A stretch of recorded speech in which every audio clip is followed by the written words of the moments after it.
Hi, I'm Tom Sparks. I work for Dow AgroSciences, and I'm in early stage insecticide discovery and have been for somewhere over 20 years. Part of what I wanted to say about IPM, I'm going to have to go back in time a little bit.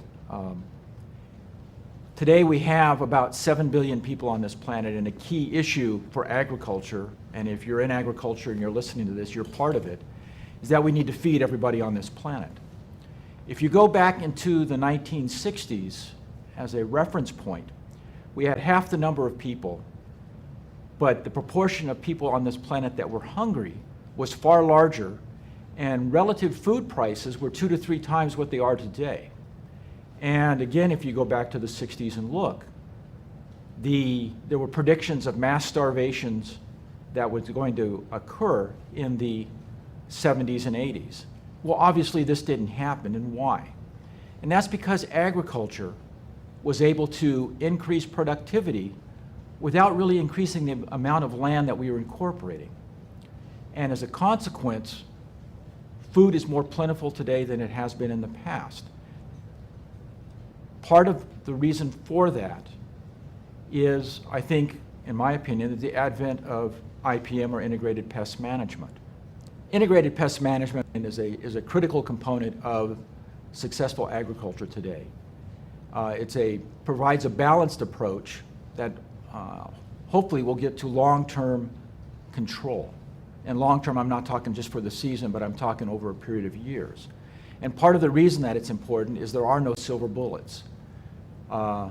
Strict use of insecticides is not the answer. Strict use of biocontrol or host plant resistance or any of the other techniques is not the answer. You need a toolbox to provide the grower to have the solutions to make pest control functional regardless of what the crop is, what the pest is, what the time of the season is, etc.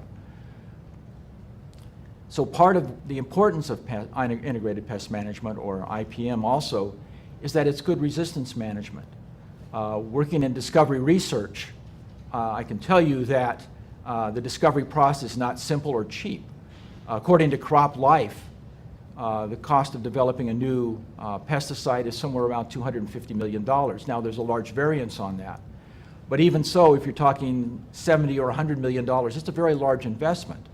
And so the tools that we have available today, because there's fewer companies that's doing it, because the costs of development are so expensive and getting more expensive because the cost of registration and the requirements for developing new materials are getting increasingly stringent, it's important to preserve the molecules that we have today, or the tools that we have today.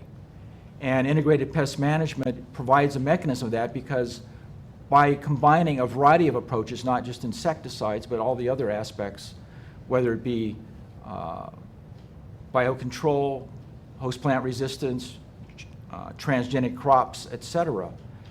You provide the grower with a number of options, and as a consequence, you preserve the long-term utility of the available materials. IPM, in essence, is an essential component of long-term sustainable pest control, period.